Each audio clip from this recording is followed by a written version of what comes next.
Mathieu Sisman, bonjour. Bonjour Mathieu. Vous nous recevez dans le cadre des portraits d'experts que nous faisons pour la Chambre. Quelle est votre spécialité?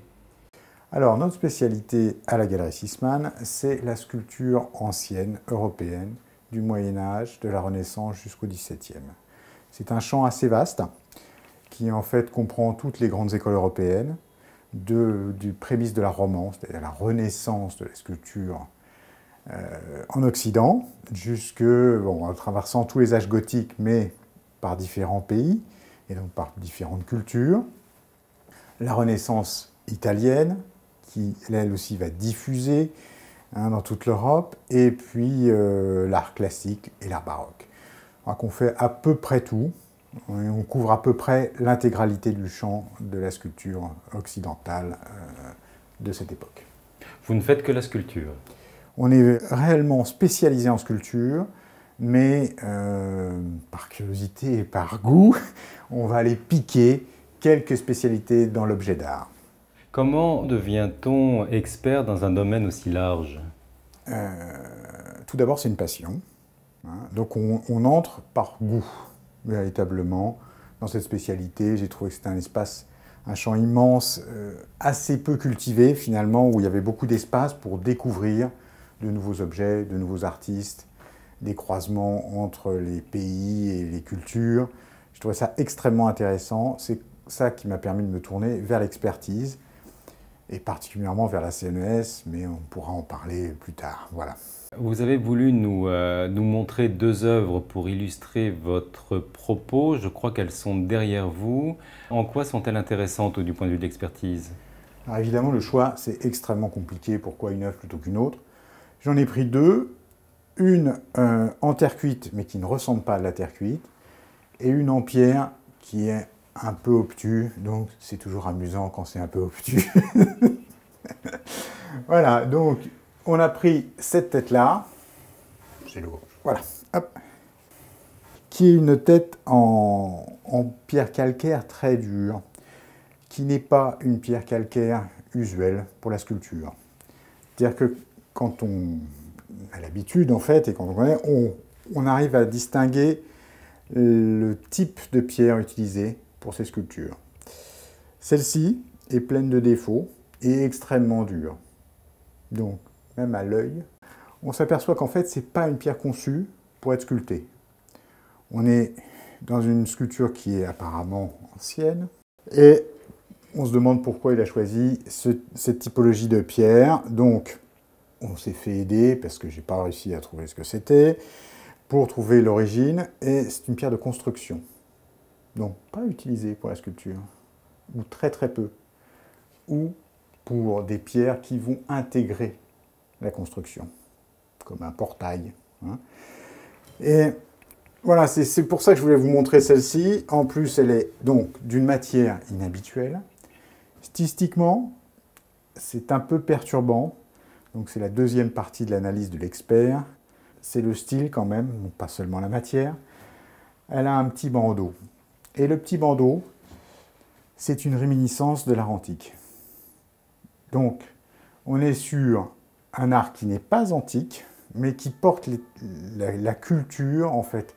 On va rechercher à cette première époque gothique, fin romane, début gothique, on va rechercher la sculpture là où on peut en trouver. On ne sait plus sculpter un visage. On a perdu la technique, la connaissance.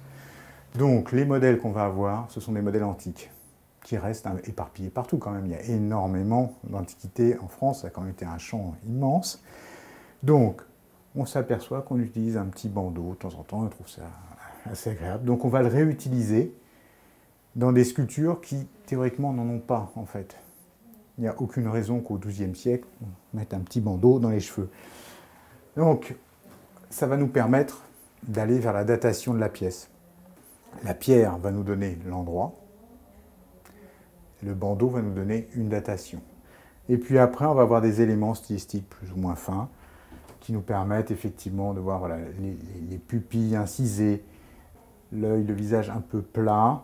Tout ça, ça nous donne un premier art gothique qui n'est pas encore totalement maîtrisé au niveau technique, qui n'est pas libéré en fait. C'est pas maîtrisé, c'est qu'il manque de libération, il manque de liberté, quoi, encore. Hein, donc on ne s'autorise pas tout. Mais c'est déjà absolument remarquable, c'est très évocateur, ça a énormément de force, même si c'est un petit vestige d'une belle église de la région de Chartres. Et donc de quelle période la datez-vous? On parle des années 1200. Donc vous arrivez à faire une datation et une attribution de provenance grâce à la matière et au style, c'est cela? Absolument. Après, on va comparer sur les œuvres existantes et qui restent en place. Donc Chartres, c'est quand même un atelier colossal, donc il y a de quoi faire. Mais il n'y a pas eu que la cathédrale, donc il y a eu beaucoup d'églises et beaucoup de choses détruites. Donc là, on est probablement, on est assurément dans un monument qui a été détruit. Donc il reste ce petit vestige. On ne sait pas exactement d'où dans Chartres, ou la région chartraine, parce qu'on est quand même 30 km autour, ça va encore. Et l'autre pièce qui est de la terre cuite, qui ne ressemble pas à de la terre cuite? Oui, c'est un piège. J'aime bien ça, voilà. Hein, donc, quand on le voit, on ne sait pas ce que c'est. C'est une espèce de patine marron un peu frottée, comme un bronze. Or, quand on regarde à l'intérieur, on voit bien que c'est une terre cuite. Donc, en fait, on est dans une commande. Une commande, c'est-à-dire qu'on a demandé au sculpteur de faire faire une terre cuite, patinée façon bronze. C'est un objet d'amateur. Donc, après, on a un petit poncif qui reprend les dessins de Girardon. Donc, un espèce de, vous voyez, de visage de l'hiver. En fait, cet homme drapé, c'est l'hiver. C'est une allégorie de l'hiver. Et Girardon, c'est le maître d'œuvre de Versailles, c'est le maître d'œuvre de Louis XIV. Il dessine beaucoup, d'autres sculptent pour lui. Parfois, il sculpte, mais pas toujours. Et c'est un modèle en termes, c'est-à-dire c'est à forme géométrique, avec les côtés abattus. C'est une des spécialités de Raon, qui a travaillé sur les dessins de Girardon. On suppose que c'est lui. Voilà, il n'a pas signé, donc c'est très difficile. Mais c'est une œuvre tout à fait unique, tout à fait intéressante, où on utilise à la fois un dessin extrêmement fin, une espèce de sciacciato, c'est-à-dire en fait un bas-relief ultra fin qui est pratiquement plat, donc presque invisible. Il doit faire 1 mm. Et on arrive à raconter l'histoire là-dedans et avoir même de la profondeur. C'est une espèce de tour de force technique inventée par Donatello. Je passe, voilà.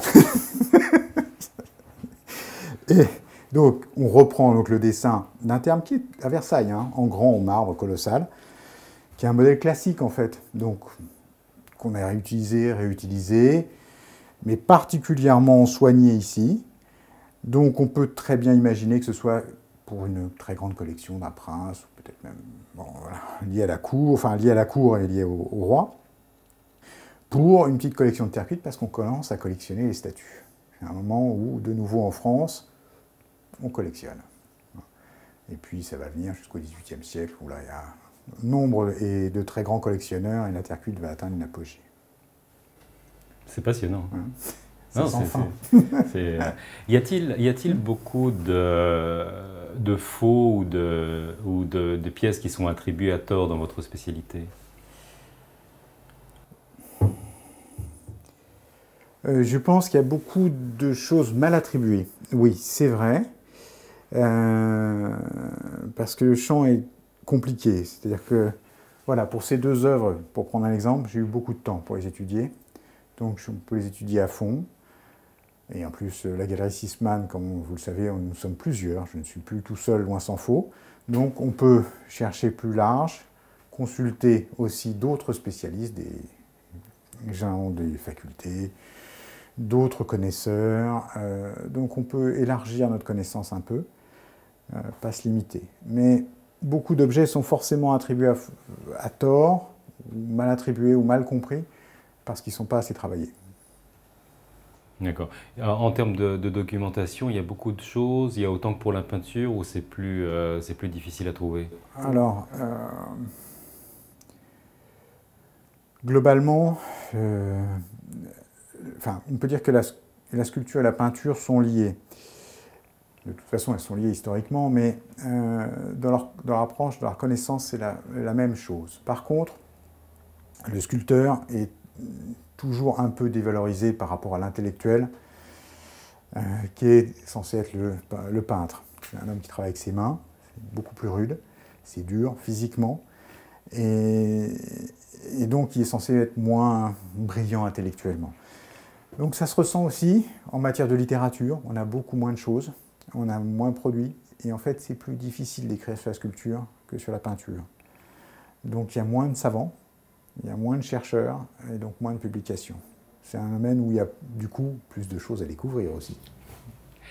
Qu'est-ce qui vous a poussé à devenir expert au sein de la Chambre? Alors tout particulièrement au sein de la CNES. En fait, quand j'ai commencé à me renseigner pour devenir expert, ça commence à faire quelques années. Combien? Ça va peut-être une vingtaine d'années, oui, une vingtaine d'années, je pense. Je me suis renseigné auprès des chambres pour voir comment on devenait expert. Et quand j'ai vu que la CNES présentait un concours, enfin une forme de concours, et non pas une forme d'agrément, j'ai trouvé ça très intéressant. Donc je me suis présenté, j'ai raté le concours, donc j'ai trouvé ça d'autant plus intéressant et d'autant plus valorisant. Hein. Donc j'étais vexé comme un pou. Hein. Mais je l'ai repassé 2-3 ans après et j'ai fini par l'avoir. Et depuis, tout se passe très bien avec la Chambre? Oui, absolument. Oui, et je suis content, j'ai même moi-même refait passer les examens. Je connais maintenant des stagiaires, des gens qui sont rentrés dans la Chambre, et je pense que je comprends mal en fait le fonctionnement des autres chambres. Je ne comprends pas comment on peut devenir expert sans être au moins jugé par les siens. Monsieur Sisman, merci beaucoup. Merci.